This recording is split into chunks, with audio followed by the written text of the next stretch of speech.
there, I hope that you are doing well. Welcome to this new lecture of the 2025 model series. During this lecture I will be discussing risk management with you. Technicals make you fall in love with the game. Risk management keeps you in the game. Now the reason why I would like to begin this lecture with this statement in front of you is due to the following. Many of you probably got introduced to the world of trading with concepts such as supply and demand, or you might have gone down the indicator path where you were trading based upon mathematical systems or whatever it might have been that you were using in the beginning of your trading career. And even with the strategies which I'm teaching to you within my mentorship, I would like you to understand that all these technical things that get you into a trade are all only working in the long run with proper risk management, and therefore risk management is crucial. And therefore during this lecture I want to put emphasis on 3 different strategies which you can look into when it comes to risk management. Now first of all, I would like to pay attention with you to what I define as regular risk management. This form of risk management is used by the majority of traders, and it's in my opinion also the most easy way of managing risk. And the reason why this is the case is because when it comes to this form of risk management, there aren't a lot of moving parts. So what I would like to see is that when it comes to regular risk management, the first trade is always going to be 1% risk. Now, by the way, it's important to note that when it comes to all of the percentages, which I will be discussing during this lecture, they can be basically changed to whatever you are comfortable with, as long as what you do after a win and loss in terms of what to do for the next position in terms of percentage risk stays the same. So meaning what you will see is that within regular risk management, what we do is that after a loss gets taken, the risk on the next trade gets decreased by half. So if you're risking for the beginning trade, let's say 0.5% risk, on the next position it will be 0.25% risk. But what you can see is that when it comes to this example right here, where we're using 1% risk in the beginning and we take a win, what we will do is we're going to maintain the same risk, meaning on the next position, we're going to maintain 1% risk.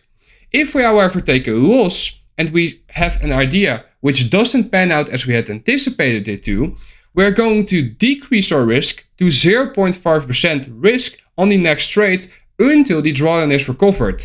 So what you can see is that we're halving the risk on the next position. The reason why we're halving the risk on the next position is due to the fact that that way we're able to maintain our equity curve as smooth as possible. Let's say that this second trade is also a loss. If this second trade is also a loss, we're going to stick to 0.5% risk until the drawdown is recovered. So what you can see is that our job is to try and smoothen our equity curve by making sure that we do not have deep drawdown.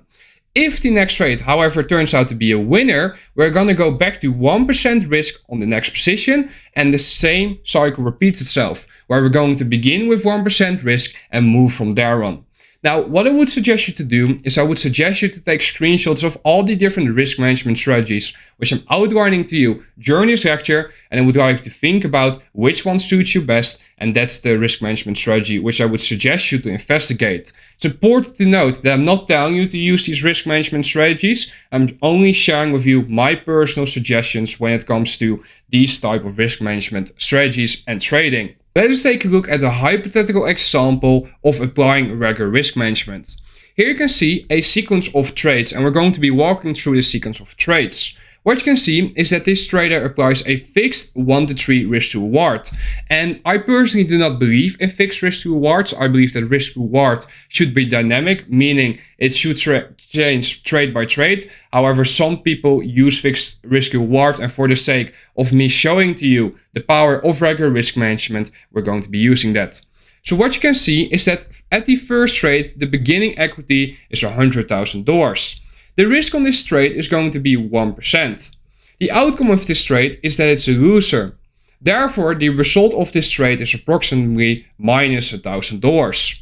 For the second trade then, what we can see is that the equity is $99,000. The risk on this second trade, however, is going to be 0.5%. And the reason why is because we're sizing down the amount of risk relative to the first trade, which was a loser. What you can see is that the outcome of this trade was a winner, and therefore the result is approximately $1,500 in profit. This means that for trade 3, we're back above the beginning equity of $100,000. We're going to be risking 1% again. And what I would like to see is that this trade turns out to be a winner. And the result therefore is $3,000 in profit. This means that for the fourth trade, the beginning equity is going to be $103,500. And as you can see, the risk on this position is going to be 1% once again. So what you can see is that this is a very simple way of applying regular risk management where the risk maintains 1% unless the trader gets into drawdown, because then the risk gets decreased until the drawdown is basically recovered with interest. And therefore what this does is that it makes sure that no deep spirals take place within the equity curve. And this is a simple way of applying risk management, and this repeats itself until the profit objectives have been met. However, when it comes to this style of risk management, the focus has to be on what's occurring right here, where you can see that by trade 2, the risk gets halved. And the reason why this is so important is because whenever this trader enters into drawdown, he immediately decreases his position size, so he makes sure that he doesn't lose a lot during a losing cycle. And therefore what's occurring is that the moment that he gets back into profit with this 1.5k of profit, and he gets back above that $100,000 beginning equity, what it allows for is that it allows him to go back to the original risk. So the focus has to be on sizing down during a period in which losses are being taken. And notice that with this strategy, no sizing up takes place, meaning the risk maintains 1%. When it comes to prop firm risk management, however, I would like to discuss a different approach. And this is the approach which I would suggest to look into during challenge phases. I'm not telling you to go out there and go into prop firms, because I believe that prop firms actually are a bad way of getting into trading. And the reason why is because they are made for you to lose. The prop firm profits from you failing, and therefore there are all these type of different rules in play which are basically trying to make trading harder than it needs to be, and therefore it basically cultivates a very bad mindset for a lot of traders. However, if you would like to go down the prop firm route, then this is a style of risk management which you can look into. There are two different stages when it comes to approaching prop firms. First of all, there's a challenge phase, in which you're basically proving to the prop firm that you can trade consistently profitable. And secondly, there's the live trading phase. During these phases, I suggest utilizing different risk approaches. And the reason why is because throughout the challenge phase, you would like to be more aggressive. And that means that risk stays the same. Where during the previous risk management strategy, we decreased the risk when we went into drawdown. For this phase, we're going to maintain the same level of risk. And the reason why is because we do not want to spend too much time within the challenges, since there's no return on it, meaning there's no money to be made from the challenges. Therefore, within a challenge, what I suggest to look into is applying 20% of the total allowed drawdown in a challenge. So let's say that you're allowed to lose a maximum of $3,000 on a $100,000 account. What that means is that you would divide that number that you are allowed to lose by 5, and that's how you get 20%. And that is the risk which I would suggest utilizing during the challenge phase. And the reason why is because that way you're not going to be spending too much time within the challenge, because that's an issue a lot of traders face, where they go to these prop firms, they go through these challenges, and they stay in those challenges for a long period of time.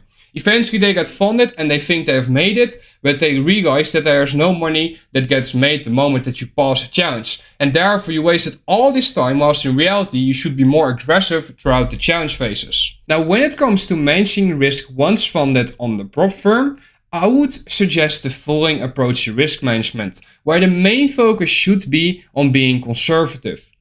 This means that risk is going to change. And the reason why risk is going to change is because throughout bad periods, we need to make sure that the drawdown stays at a minimum. So this comes very close to the risk management approach, which we saw for the regular risk management. What I would suggest looking into is using 10% of the total allowed drawdown once funded as the initial risk. If there is a win which gets taken, the risk remains equal unless you have a big buffer. But we'll get into an approach to increase the risk in a bit. However, as a general rule of thumb, risk remains equal, regardless of that you're winning.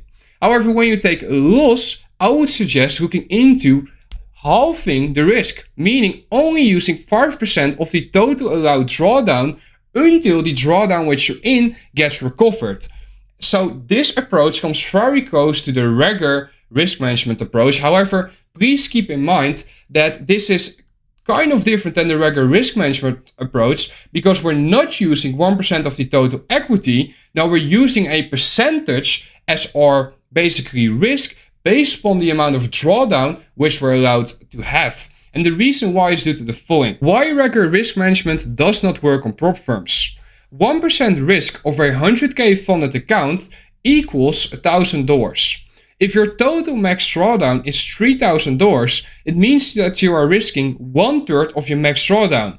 Meaning, in 3 trades, you could lose your funded account. Do you understand that that's way too quick and therefore you cannot use simply the regular risk management as I've shown to you prior on prop firms? Now, if you're trading your own capital, it's a different story. However, when it comes to trading prop firms, you need to make sure that you're very conservative. And the way that you become conservative once trading a funded live account is by making sure that the percentage which you use as risk on every trade is a percentage based upon the amount of risk which you can have, meaning the total allowed drawdown, not simply based upon equity size, because that stuff doesn't work with prop firms, as you can see right in front of you. Now we're going to be looking at the third form of risk management, and this third form of risk management is called exponential risk management. And exponential risk management is a method of increasing accounts at a very rapid pace. However, this is a form of risk management which is not suggested for new traders. And the reason why is because when it comes to exponential risk management, first of all, you need to know exactly what you're doing. Meaning, you need to know exactly what you're looking for and when you're looking for it in the markets. Secondly, what you must be able to do is you must be able to distance yourself from the fact that you just made money, because on the next position you're going to be risking a lot of that money which you just made. And that's something which we're going to get into. But when it comes to exponential risk management, what I would like to see is that we begin once again with 1% risk. And the reason why we begin with 1% risk is that for the sake of doing these calculations with you, it's just an easy number to work with. Whenever we take a loss on this first trade, what we do is we apply regular risk management, where we decrease the amount of risk on the next position until the drawdown is recovered. If we lose again on trade 2, we're going to stick to 0.5% risk until the drawdown is recovered. Let's say, however, that we take a win. We're going to go back to 1% risk and the cycle starts again, so to say. The fun with exponential risk management occurs when you go on win streaks, and the reason why is due to the following. If you take a win on your first trade, on the second trade what you can look into doing is risking 50% of the trade, its profits. So think about that. Let's say that your initial risk was $1,000 and you just made $5,000. What exponential risk management suggests is that on the second trade, you're going to be risking 50% or maybe even 100%, but I would look into using 50%. Using 50% of the profits which you just made on trade number 2 as risk, meaning you're going to be looking to risk $2,500 on the next position. If you then take a winner with the same risk to reward, so 1 to 5, you can see how the profits begin to increase very significantly within a short period of time. If you take a loss, however, on the second trade, you're going to go back to 1% risk. So the cycle begins again at step number 1. Let's say that you win again on trade number 3. That is where 25% of the profits of trade number 2 will be risked. And if this trade turns into a loser or a winner, we're going to go back to step number 1, which is risking 1%. So what you can see is that whenever you go on a win streak and you're applying exponential risk management, this can really make your equity curve quickly grow. However, you must understand that in order for you to go on a win streak in the first place, you must be able to know exactly what you're looking for and when you're looking for it. And therefore, this is a style of risk management, which is, in my opinion, not suited for the majority of new traders. And this is a style of risk management which is very aggressive and it requires capital. Meaning, if you do not have a lot of capital yet, I suggest you to be cautious when it comes to trying out exponential risk management. I understand that you might be looking at this and you might be thinking to yourself, hey, I'm able to make a lot of money when I'm on a win streak by just risking the profits which I just made. Yes, that's true. However, it's going to be a mental burden for you if the risk which you're using on these positions is too big. So therefore, be mindful of that. However, let's say that you're trading with prop firms. And let's say that you're trading a live account with a prop firm. First of all, 1% risk of the total equity is not possible, like we have seen prior. However, let's say that you're simply working with, for example, a regular amount of risk. So 10% of your max allowed drawdown. Let's say that you have a max allowed drawdown of, let's go back to $3,000. So let's say $3,000. That means that you're risking $300 and that is basically the risk for that first trade. Let's say that that first trade turns out to be a winner and you make $1,500 on that trade, 1 to 5. For the next trade, what you can look into doing then is risking $750, which is 50% of your profit. And if this trade turns out to be a winner as well, what will happen then is the following. What will happen is that you're going to be making 5 times 750. Think about that. Whilst your initial risk was only $300. So do you see where exponential risk management can come in handy when you're trying to grow your equity curve in a very quick manner? But again, please keep in mind that when it comes to trading prop firms and such, there are a lot of rules and I'm not familiar with the rules. They have changed, I'm sure, since I've last traded them, which is a few years ago. So I know not all of the little things that are present right now, but based upon what I'm hearing sometimes from students when it comes to emails or support messages, etc., I know that you're limited a lot. And therefore, be cautious when trying out exponential risk management. And therefore, this is an approach which is, in my opinion, mainly suitable for personal accounts. And that is something for the people that are trading personal accounts to potentially consider. Now, with that being said, I've shown to you 3 different risk management strategies. But do you see how each different risk management strategy comes back to decreasing risk when in drawdown? And the reason why I'm putting so much emphasis on decreasing risk when in drawdown is due to the fact that makes sure that your equity doesn't take deep dives. But it also shows to you that you're able to maintain a sense of discipline where you're able to say, hey, you know what? I do not need to regain this lost equity right away.